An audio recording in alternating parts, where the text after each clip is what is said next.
Усім прывітанне, з вами Зміцер Лукашук, і мы працягваем абмяркоўваць падзеі ў Беларусі і за яе межамі у нашым супольным праекце Еўрарадыё і Е-прамовы. А абмяркоўваць сёння будзем, нават больш скажу, рабіць псіхааналіз сітуацыі ў Беларусі і нашым жыцці з прафесарам, психологом Владимиром Янчуком. Добрый день, друзья. Спадар Владимир, ну, с чаго пачнем? Я думаю, что больш за ўсё заслугоўвае псіхааналізу гэта тое, як краіна адсвяткавала 76-е угодкі Дня перамогі. Якія у вас уражанні? Грустно. Вот так уже вроде я пожил достаточно много лет, и на моей памяти вот этот великий праздник впервые вызвал такое чувство грусти, печали и так-то размышления о том, что все это значит и куда это все пойдет. И одновременно, допустим, у меня сразу же возникла вот такая мысль, не пора ли заканчивать воевать? Мы все воюем. Воюем с врагами, а ведь наши предки, отец в частности мой, прошел вот всю войну от начала до конца.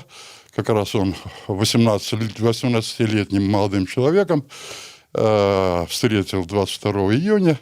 И до самого 45-го года, и я вспоминаю, он очень не хотел вспоминать войну. Почему? Потому что он был фронтовым медиком и вытаскивал людей, и глаза закрывал. И для него война была кошмаром, и все время, так сказать, вызывала такие отрицательные эмоции. И одновременно он все время говорил, мы воевали ради мира. Мы воевали за то, чтобы жители этой страны почувствовали свою значимость, дух свободы, чтобы они, наконец, начали жить, как достойны жить. А тут, оказывается, вот эта мечта у тех людей, которые действительно воевали, она, увы, снова сталкивается с чем? Опять воюем. Со всеми кругом враги, кругом, опять-таки, недоброжелатели. И вот это, конечно, вызвало чувство грусти. Безусловно, потому что, с моей точки зрения, пора уже, так сказать, не памятники строить, а я довольно часто выстраиваю эту метафору кладбища. Почему? Кладбище спокойно. А пора создавать вот эти условия для жизни этих людей, чтобы расцветали таланты, чтобы мы гордились тем, что вот эта земля плодовита этими талантами, что на ней живут люди, способные совершать не только героические подвиги, а творческие подвиги, чтобы они креативить могли, чтобы эта страна превратилась вот в то место, куда люди тянутся. Не бегут из которой, а куда люди тянутся. Почему? Потому что им свободно дышать, потому что им создают условия для того, чтобы они свои таланты актуализировали. Поэтому такое, конечно, чувство грусти.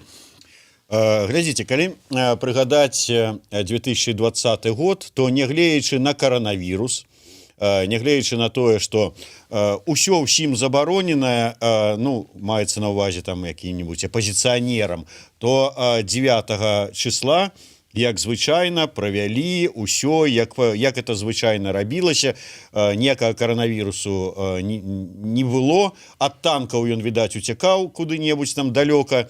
Сёлета такога звычайнага святкавання няма. Вот гэта каля стэлы, як это вот сцэны, ўсё такое. Іншае, на плошчы Перамогі. Мы тут глядзелі пра фота, як снайперы сядзелі на даху, на тое, як там гэтыя шукалі выбухоўку нават на ліхтарах, як рыхтаваліся, як пусцілі толькі набліжаных і асабліва там да каго давер ёсць.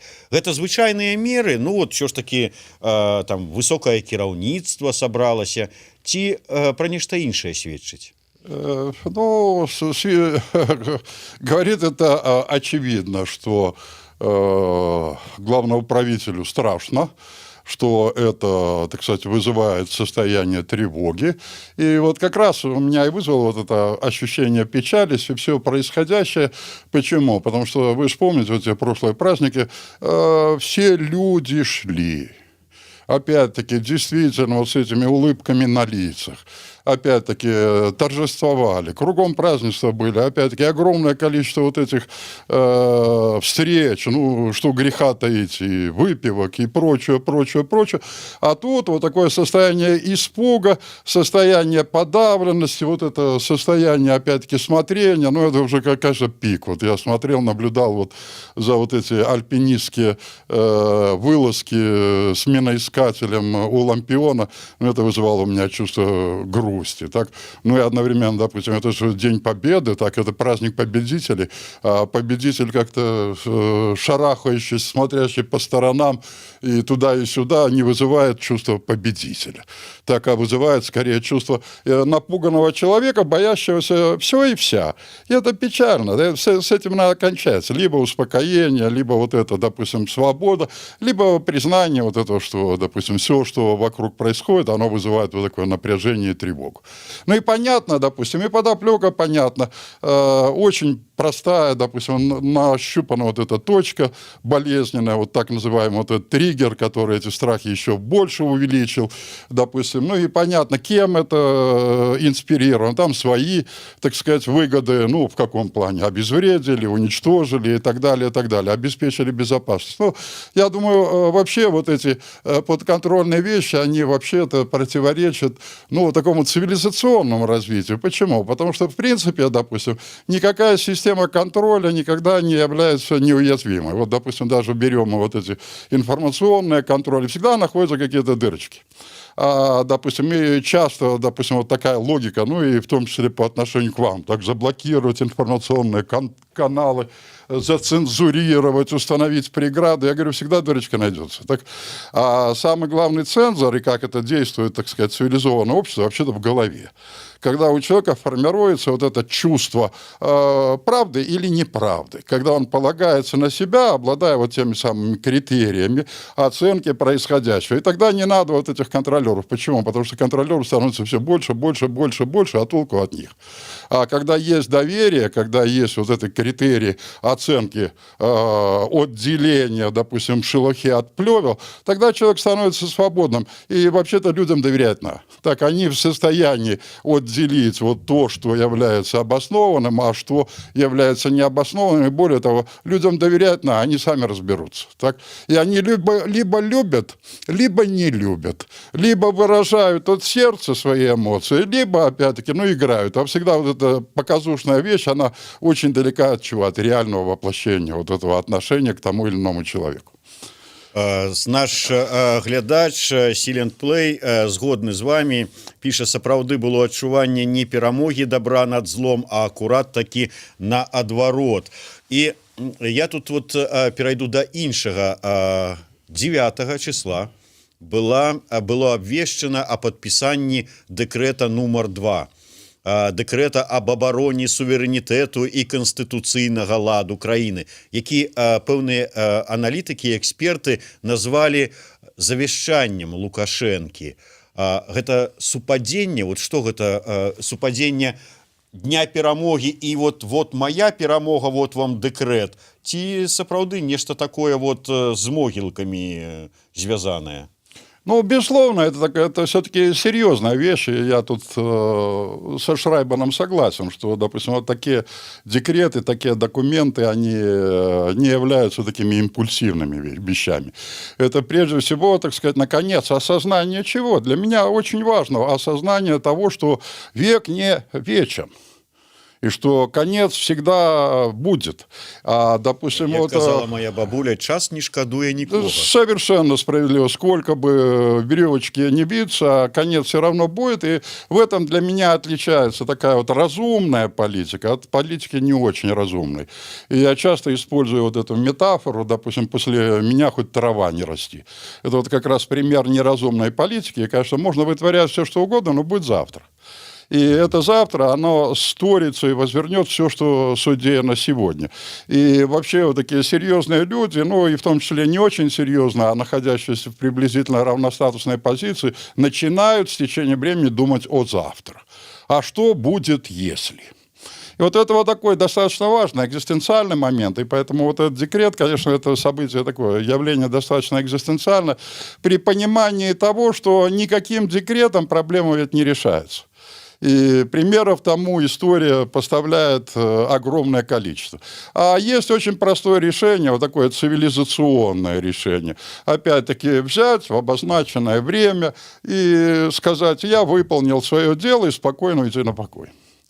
Ну, это такое цивилизационное решение, и опять-таки честь тебе и хвала, и во всех цивилизованных странах, и обеспечение комфорта бывшему руководителю, ну, при условии, что он, конечно, заслужил это, обеспечение неких привилегий, обеспечение самого главного, вот этой спокойной старости. И ты можешь ездить, опять-таки, рассказывать, вещать, ну, стать почетным профессором, так сказать, выступать с лекциями о прошлом. Ну, и для меня почетный профессор, допустим, это всегда человек, умеющий признавать свои ошибки. Вот чего я от власти не вижу, допустим, вот этих признания своих ошибок. А все люди могут ошибаться, и я совершенно не стесняюсь, допустим, своим студентам сказать, что не знаю, почитаю, узнаю. Да, вот это мое решение, вот то, что я говорил, оказалось не очень верным. И ничего с меня не отвалится. И тогда у нас появляются вот эти живые отношения, и когда мы начинаем думать вот этой перспективе завтрашнего дня, мы начинаем готовиться. Но не вот такими военными методами, допустим, когда мой, допустим, гипотетический уход будет гарантирован чем? Вот этими людьми, которые преданно смотрят в глаза мне и так далее. Они смотрят вам в глаза, завтра могут смотреть точно так же преданно в другие глаза. И это работа такая. И, в принципе, с течением времени она как раз и создает основание такого, ну, даже я вот часто замечал, вот интересный взгляд такой непрозрачный. Это вот такие оловянный взгляд, так сказать, вот это выражение лица, выражающее ничего. Ничего. А взгляд, допустим, честный, он искренний, он открытый.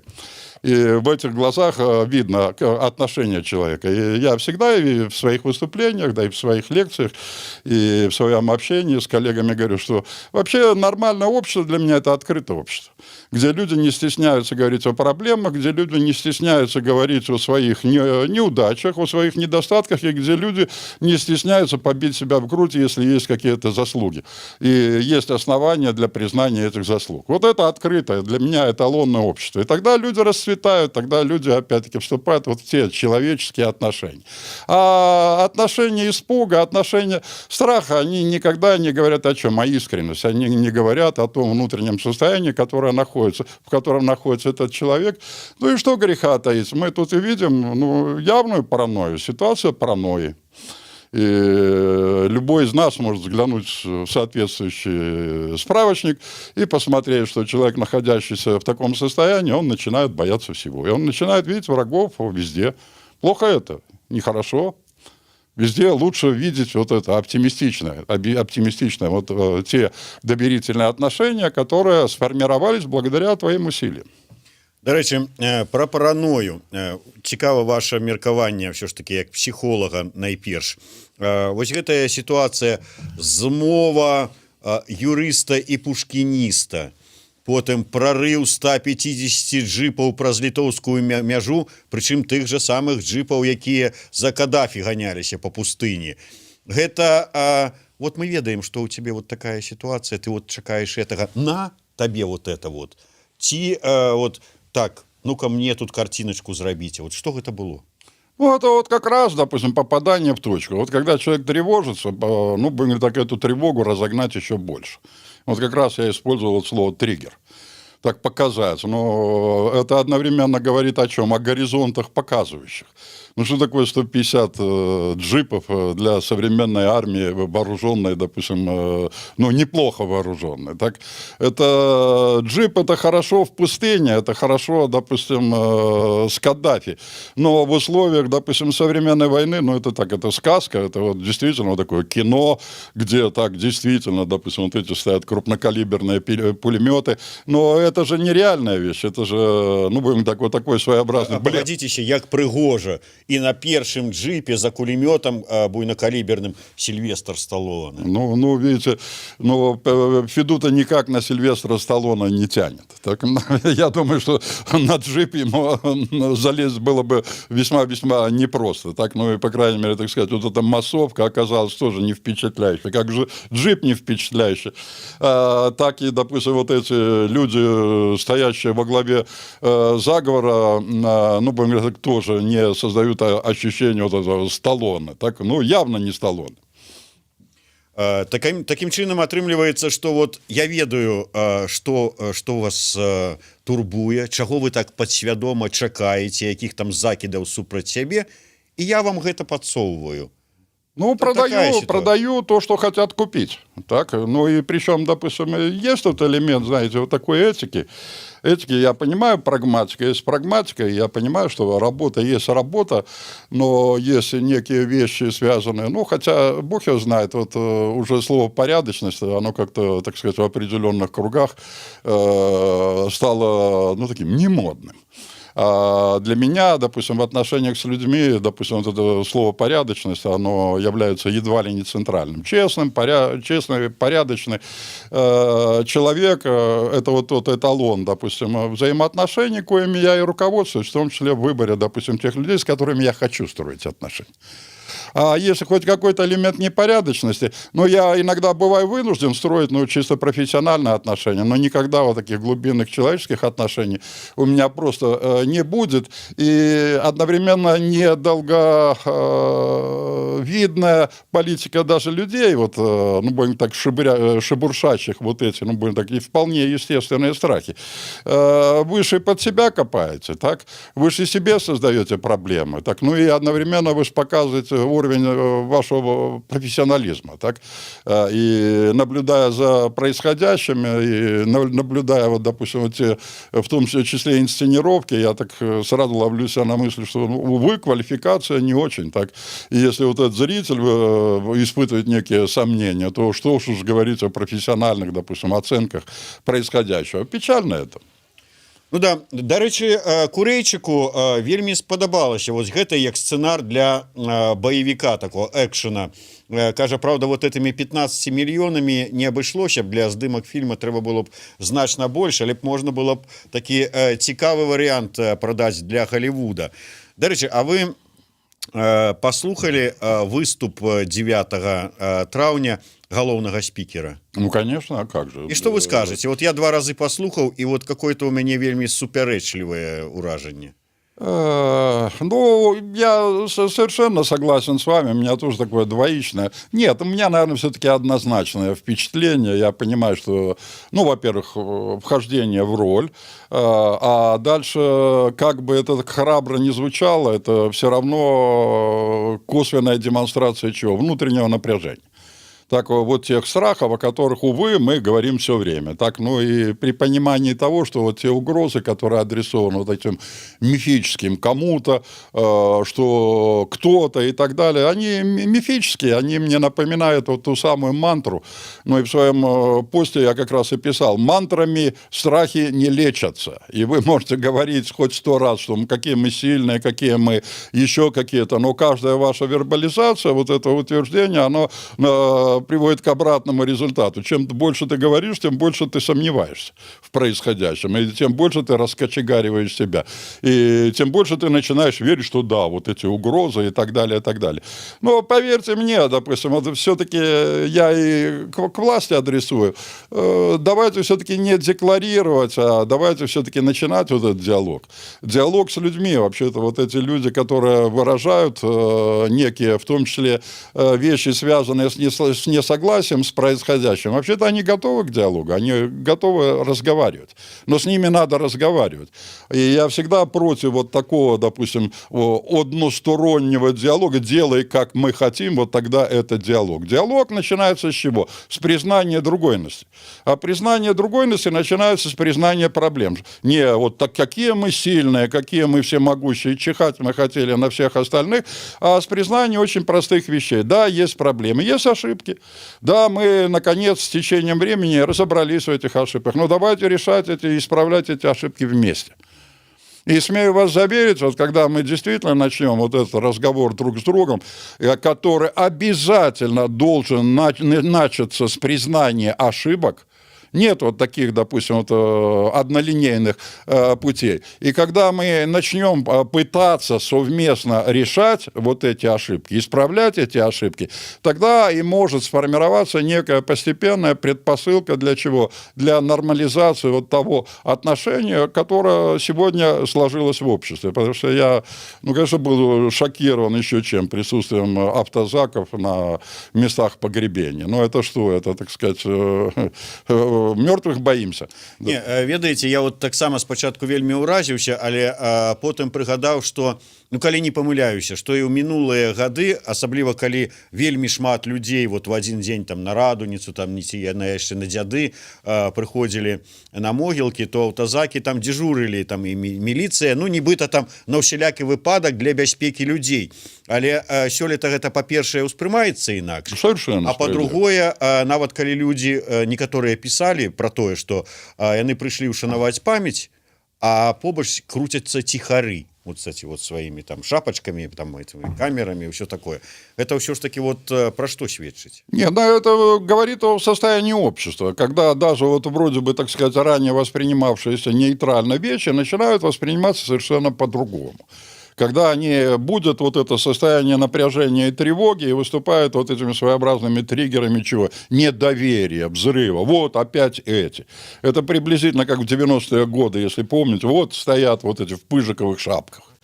Так вот они, так сказать, олицетворение вот этого, так сказать, чуждого класса. Ну и здесь, извините, допустим, мы же должны понимать, что, допустим, не обязательно это автозак дискредирующий, да, вполне достаточно милиционера, так, для организации порядка. Ну, я привожу британский пример в этой связи, вот интересно, мои наблюдения, но я довольно хорошо знаю Британию, жил там довольно долго.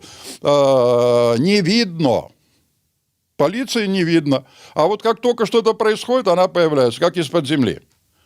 Так, вот это для меня эталон. А, допустим, эталон, когда мы пугаем вот этими наглядными, это приблизительно как муляж гаишника, так, фанерный муляж, так сказать. Ну, первый раз, да, сдалека видите, но второй раз муляж уже не срабатывает. Так, это приблизительно и так же. Человек привыкает. Ну, и в частности, вот в продолжение того же разговора вашего по поводу состояния психологического общества и по поводу, допустим, вот этого достаточно нейтрального реагирования на призывы к каким-то экстремистским действиям, реакция совершенно справедлива.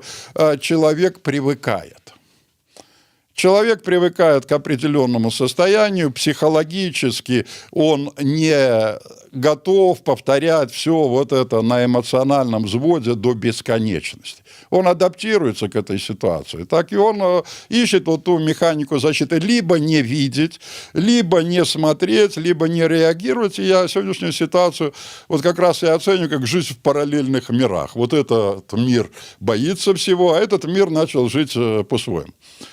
Он влюбляется, он продолжает развиваться, он продолжает выстраивать какие-то отношения, но отнюдь не испытывает положительных эмоций в отношении того мира. Более того, допустим, чем больше будет вот это распараллеливание этих миров, тем больше будет негатива по отношению вот к этому второму миру, который висит вот в тех облаках.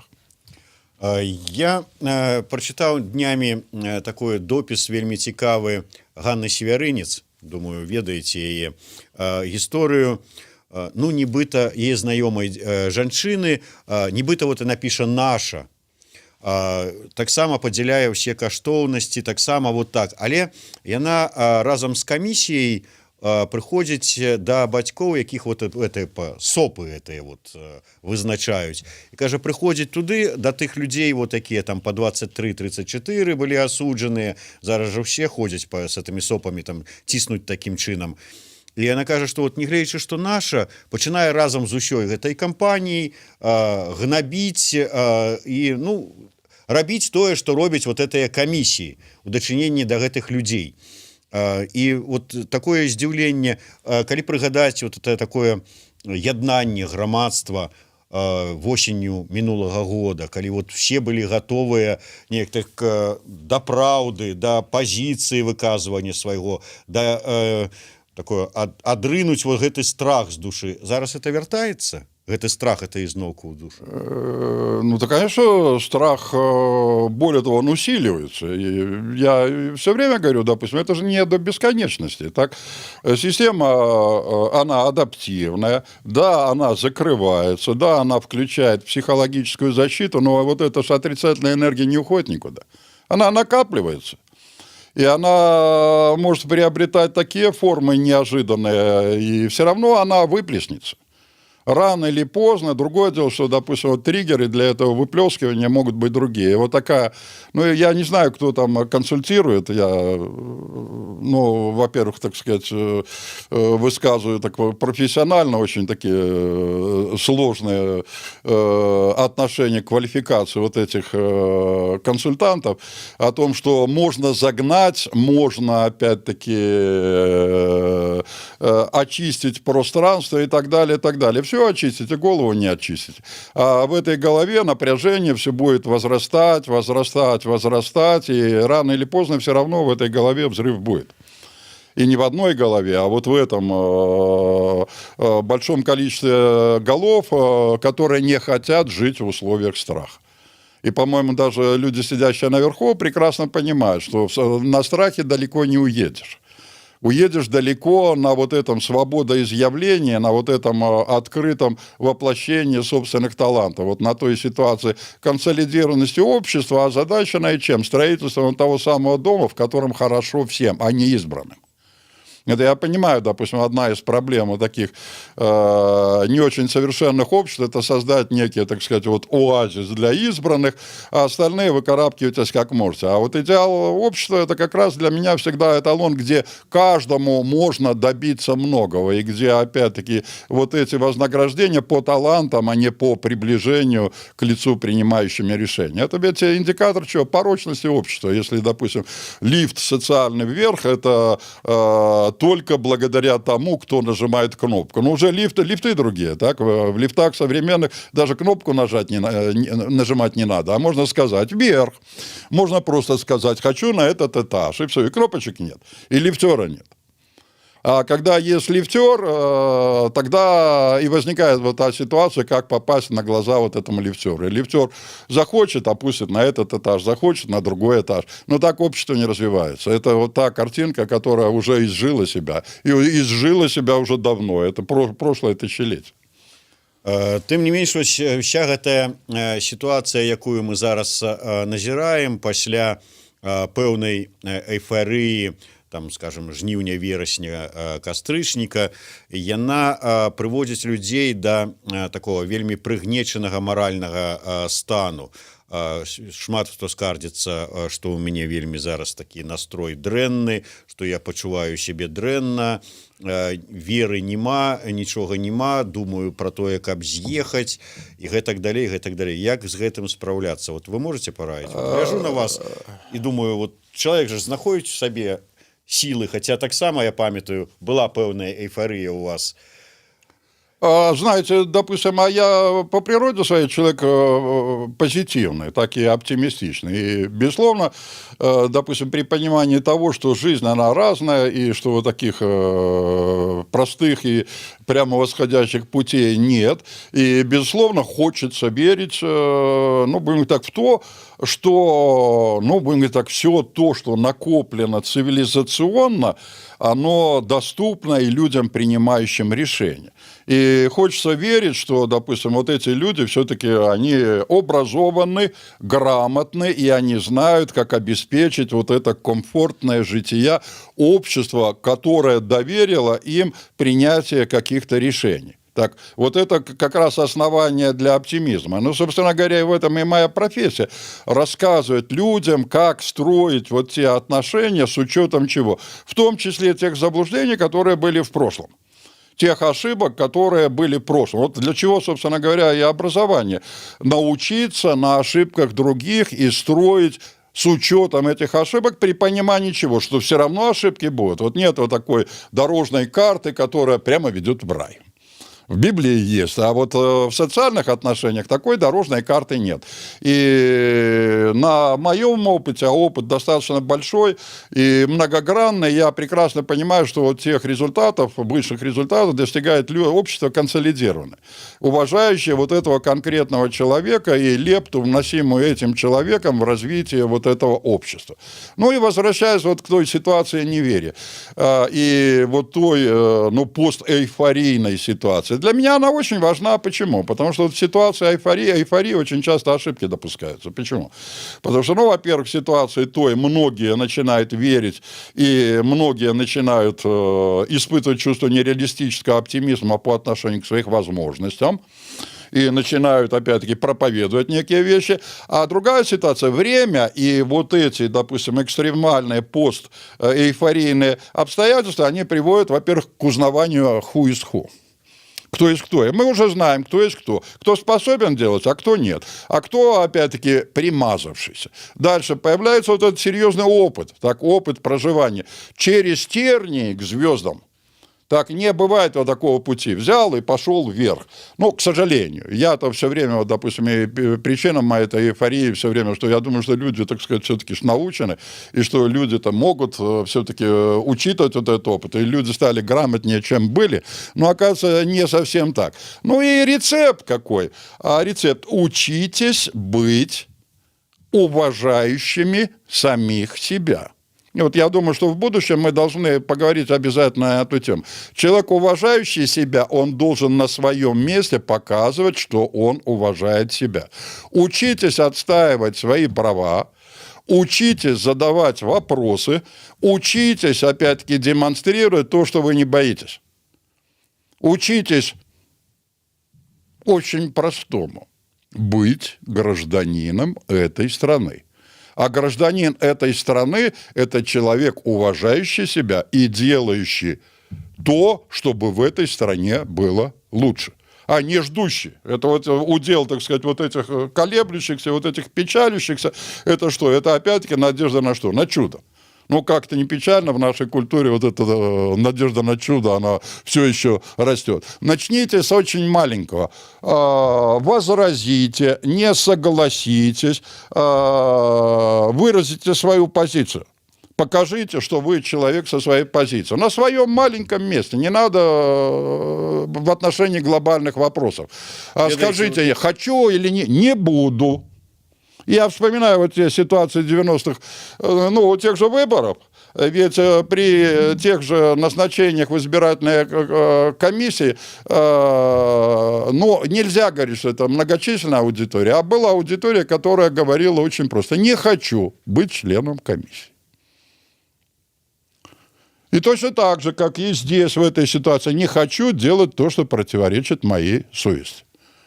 Ведаеце, вот да такого, як вы сказали, маленькага кроку, як вот сказать на нейкім месцы от вот этой позиции, вы же сами все понимаете, вельмі доўгі шлях. Ну, знаете, с одной стороны, очень долгий путь, но вообще это попробуйте.